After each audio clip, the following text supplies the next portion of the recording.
Bien, bonjour à toutes et à tous, bienvenue pour cette vidéo qui conclut la présentation de la Caisse des dépôts, évidemment de manière très personnelle, ça ne conclut rien du tout, mais ça conclut en tout cas cette série de vidéos. On va passer, alors c'est un petit peu la continuité quand même des missions de la Caisse des dépôts, mais on va observer quelques programmes et quelques thématiques qui structurent l'intervention de la Caisse des dépôts depuis plusieurs années, pour entrer un peu plus dans le détail. On va commencer, si vous le voulez bien, par la question de la transition écologique et énergétique, qui est évidemment un sujet central pour toutes les administrations d'État, et notamment qui est accéléré, on va dire, par la Caisse des dépôts et des consignations. Alors, que fait la Caisse des dépôts et des consignations en matière de transition de TEE, comme on dit? Alors, c'est pas nouveau, hein. Il y avait en fait une dynamique législative engagée notamment depuis 2015, avec la loi sur la transition énergétique pour la croissance verte, et la Caisse des dépôts s'était vu confier la gestion d'un fonds, donc la gestion administrative et financière, d'1,5 milliard d'euros pour des prêts au territoire, aux entreprises en matière de rénovation énergétique.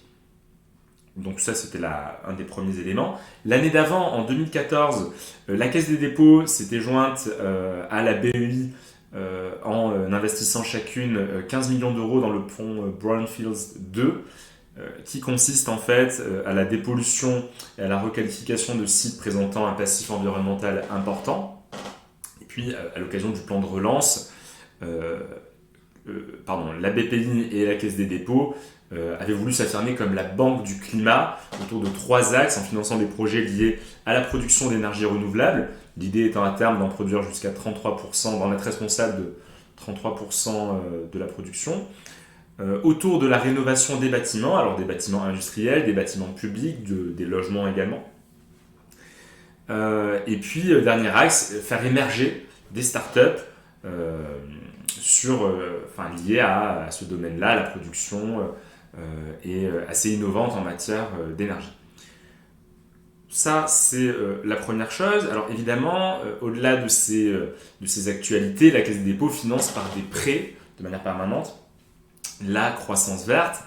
On avait d'ailleurs entre 2014 et 2017 un programme de soutien au secteur public local de 20 milliards d'euros, et sur ces 20 milliards d'euros, 5 milliards étaient dédiés à des prêts croissance verte. On le fait également par des prêts à long terme, à taux bonifiés, également pour les professionnels juridiques d'ailleurs, sur des prêts énergie. Et également, cette activité de prêteur prend une dimension un peu plus globale, un peu plus intégrée, par la dimension d'ingénierie qu'on peut proposer aux collectivités territoriales dans la définition de leurs projets. Les filiales le font également avec Aegis, bien sûr, qui est très attaché à ce sujet de transition énergétique des territoires. On le fait également par une dimension d'investisseur, puisqu'on va investir en fonds propres dans le capital de sociétés de projets ou d'entités liées aux collectivités territoriales, avec une priorité sur les projets d'énergie innovante, comme l'éolien, comme la radiothermie. Je vous dis peut-être une bêtise, il faudra que je vérifie le terme, ça n'est pas mon sujet. Et puis on le fait, en 2014, ça représentait quand même 50 millions d'euros mis sur la table. Le but étant d'atteindre d'ailleurs d'ici à 2050 la neutralité carbone sur les projets d'investissement financés. CNP Assurance avait également cherché à doubler son encours d'actifs verts et de faire émerger vraiment un portefeuille d'actifs verts. À côté de ça, il y a effectivement beaucoup de filiales de la Caisse des dépôts intervenant sur le domaine de la croissance verte. Je pense à CDC Biodiversité, créé en 2008. Alors CDC Biodiversité, c'est le financement donc de la transition énergétique sur le très long terme, et elle s'est spécialisée dans la maîtrise d'ouvrage. Elle aide en fait des acteurs publics et privés sur les activités de dépollution, parfois réglementaires, de compensation sur des sites avec un passif environnemental. On a également, il y a eu plutôt également CDC Climat, donc en 2010, et qui a été intégré à l'établissement public en 2015. CDC Climat avait l'originalité d'avoir 2 dimensions, une partie recherche et une partie financement de la croissance verte. Et la partie recherche a été intégrée à un institut qui s'appelle I4C, I4CE, avec ce jeu de mots-là. Et la partie financement a été intégrée donc à l'établissement public.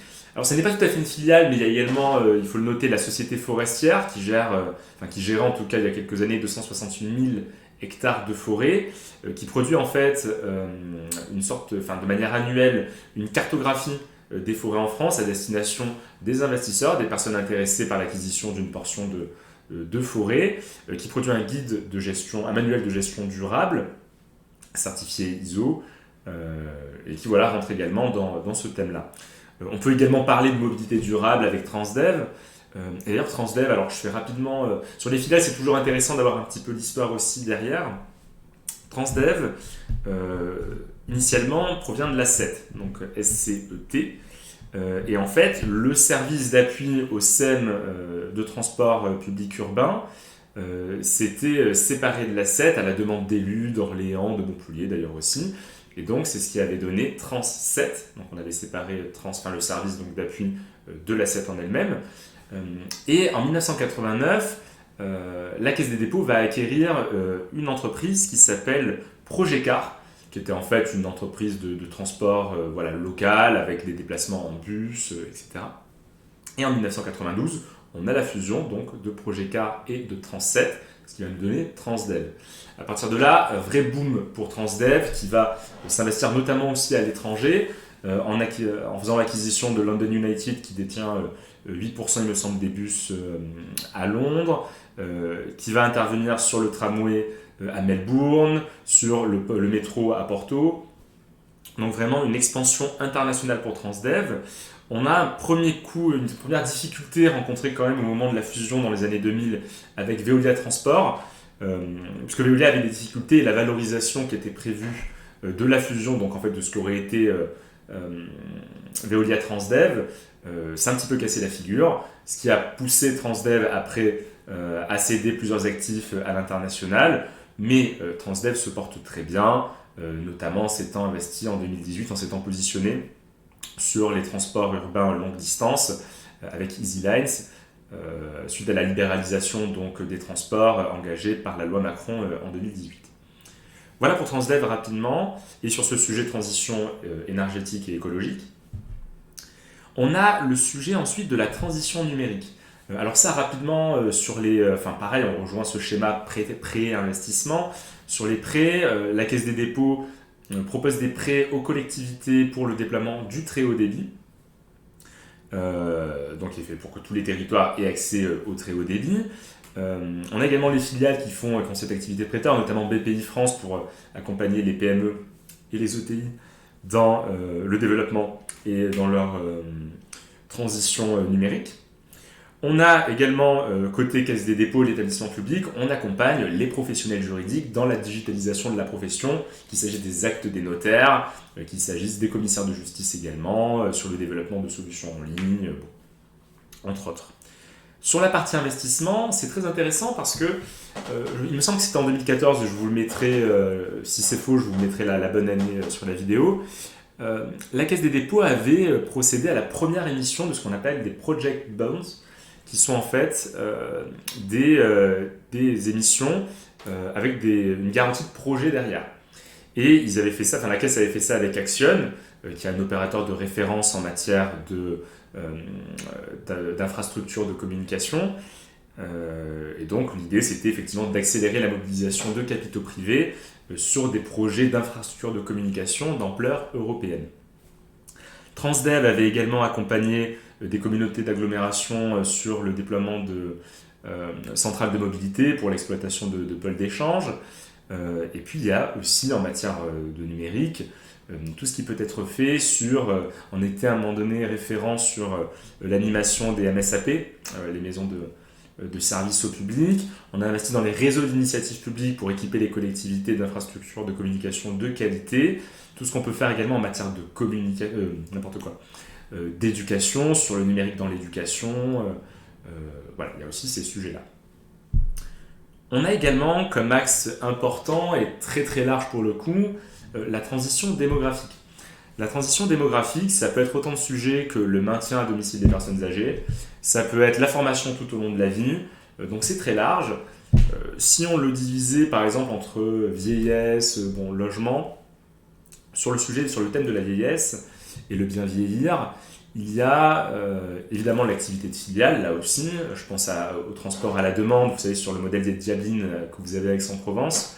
Donc le transport à la demande. Le fait, on l'a vu dans une autre vidéo, que la Caisse des dépôts s'occupe de la retraite d'un Français sur 5, financièrement, administrativement.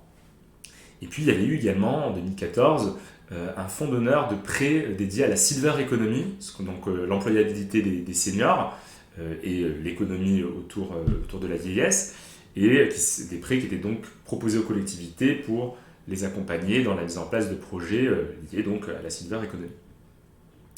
On a également, donc sur le sujet de la transition démographique, la partie de logement. Alors, il y a la transformation de logements pour les rendre plus accessibles par CDC Habitat. Alors, CDC Habitat, rapidement, pour faire un petit focus aussi sur cette filiale. CDC Habitat, en fait, c'est le nouveau nom de la SNI, la société... je crois que c'est la Société Nationale Immobilière qui elle-même venait de la SOGEMA, donc la société de gestion du ministère des Armées, et qui en fait avait été créée, je crois, dans les années 50 ou 60 pour les besoins en logement, donc du ministère des Armées. Cette même société était devenue le bailleur de référence pour les grands réservateurs publics, donc le ministère de l'Intérieur, entre autres. Et c'est devenu par suite, dans les années 2000, le premier opérateur de l'ANRU pour la production de logements, pour prendre enfin le nom de CDC Habitat en 2018, si je ne dis pas de bêtises. Voilà pour l'histoire très très rapide de CDC Habitat. Sur le domaine du logement, il y a aussi, pour les logements, la partie médicalisée, il y a la production d'établissements de santé. On investit également en fonds propres sur la production de logements, notamment dans le domaine des CUCS, les contrats urbains de cohésion sociale. Et pour compléter sur cette partie logement, d'ailleurs, je pense à ICAD, qui est une autre filiale, alors dont l'histoire est différente de celle de CDC Habitat.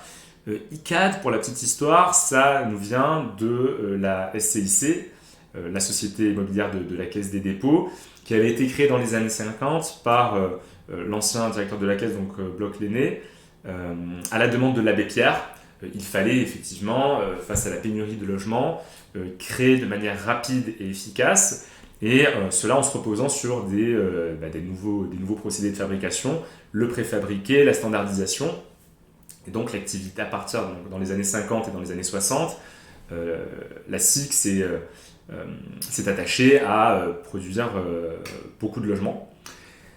Et dans les années 60, ce qui a été original, c'est qu'elle a été mobilisée par l'Assistance publique de Paris, donc par les hôpitaux, pour la construction d'un hôpital à Villiers-le-Bel. Et en fait, la SIC s'est rapidement spécialisée justement sur la production d'établissements de santé. Elle a créé le métier un petit peu de la maîtrise d'ouvrage, soi-disant passant, et c'est dans les années 2000 qu'elle a fait l'acquisition d'un portefeuille tertiaire en faisant l'acquisition donc des magasins et des entrepôts généraux de Paris, ce qui a fait qu'on l'a transformé en SA avec le nom d'ICAD. Voilà pour la partie logement. Et pour la partie transition démographique en général. Alors je vous donne quelques exemples, hein, évidemment il y en a plein d'autres, mais c'est simplement pour en avoir quelques-uns en tête et pour nourrir la réflexion. Après il y a des programmes évidemment qui donnent un aperçu de l'action de la Caisse des dépôts. Alors celui qu'on peut avoir en tête, puisqu'en plus le deuxième volet vient d'être annoncé, c'est le programme Action Cœur de Ville. Le programme Action Cœur de Ville, qu'est-ce que c'est ? Le programme Action Cœur de Ville, il part d'un constat, d'un diagnostic assez clair, c'est que les villes moyennes, donc entre 20 000 et 100 000 habitants, souffrent de la métropolisation des grandes villes, de la dépendance aux véhicules de leurs habitants, de la recomposition des cartes industrielles avec des bassins d'emploi qui se sont déplacés. Il part également du constat que on est dans un triple contexte, d'une part de restrictions budgétaires, que ce soit point de vue collectivité ou État, d'une transformation des services de l'État. Je pense notamment au CGET qui est devenu ANCT, donc avec plus d'initiatives ascendantes des collectivités vers l'État. Et par ailleurs, un mouvement qui est entériné par la loi 3DS, donc qui met un point d'honneur à la différenciation avec des compétences renforcées en matière d'ingénierie côté collectivité. Et donc, le programme Action Cœur de Ville, c'est un programme sur 5 ans, 2017-2022, qui est mis en place de manière totalement décentralisée, avec un appui des services déconcentrés de l'État. Et l'idée, ça va être de proposer aux collectivités de les accompagner sur la redynamisation des centres-villes. Alors pour le coup, il n'y a aucune création de fonds. L'État va simplement rediriger les fonds, certains fonds qu'il amène aux collectivités. Donc je pense au fonds de soutien à l'investissement, au volet territorial des CPR, enfin des CPER, sachant que les partenaires évidemment apportent quand même de l'argent. La Caisse des dépôts a apporté 1 milliard d'euros en ingénierie, 700 millions en prêts, et donc ça représente un total d'un peu plus de 5 milliards d'euros sur 5 ans pour un peu plus de, je ne vais pas dire de bêtises, je vous mettrai le nombre exact, mais plus de 200 villes en France. Et donc, comment ça se passe? Eh bien, il y a trois phases en fait. D'abord, les partenaires de l'État et les collectivités se mettent autour de la table pour faire un diagnostic territorial. Il y a une phase ensuite où on définit un plan d'action et la durée des différentes étapes pour la redynamisation du centre-ville. Et puis enfin, il y a le déploiement qui peut dépasser 2022, mais sans nouvelles actions engagées après 2022. Je vous laisse regarder un petit peu Action Cœur de Ville, mais voilà, c'est vrai que ça a été un des programmes phares et très, très médiatisé. On a également le programme Territoire d'industrie. Territoire d'industrie, pareil, on part d'un constat qui est assez clair, c'est que la place de l'industrie dans le PIB s'est réduite, que la moitié des emplois liés à l'industrie ont disparu depuis les années 80, donc ça fait plus de 2 millions d'emplois, et que la France est d'ailleurs plus touchée que ses voisins européens par des délocalisations. De là, les pouvoirs publics ont construit ce programme Territoire d'industrie, qui est piloté par la DGE, par la NCT, il me semble. Ça représente 1,3 milliard d'euros, donc fléchés là aussi. Et pour autant d'initiatives que la mise en place, par exemple, des campus des métiers et des qualifications, l'accompagnement des entreprises sur leur transition numérique, sur la formation des salariés. Et donc l'idée, c'est à partir des territoires de soutenir l'industrie, et d'ailleurs par l'industrie. Voilà pour le programme Territoire d'industrie. Je crois que 40% des projets Territoire d'industrie sont accompagnés donc par la Caisse des dépôts. Je vous retrouverai les chiffres et je vous les mettrai peut-être sur la vidéo. À côté de Territoire d'industrie, on a d'autres programmes pour justement accompagner les collectivités ou les associations qui ne rentreraient pas forcément dans l'un de ces programmes-là. Et par exemple, au niveau local, la direction régionale Occitanie a mis en place avec la région un programme qui s'appelle Local pendant la pandémie, qui consistait, donc la région a mis 19 millions d'euros, la direction régionale a mis 17,4 millions, si je ne dis pas de bêtises. Et l'idée, c'était d'apporter un soutien au commerce de proximité, au tourisme aussi, plus 3 euros par habitant. Enfin, du coup, la région et la Caisse des dépôts mettaient 3 euros par habitant en plus des sommes mentionnées. On a également, de manière plus spécifique, BPI qui avait, pendant la crise, accentué son soutien à des secteurs en difficulté comme l'aéronautique, par évidemment les PGE, puisque c'était BPI France qui était donc chargé de déployer les PGE.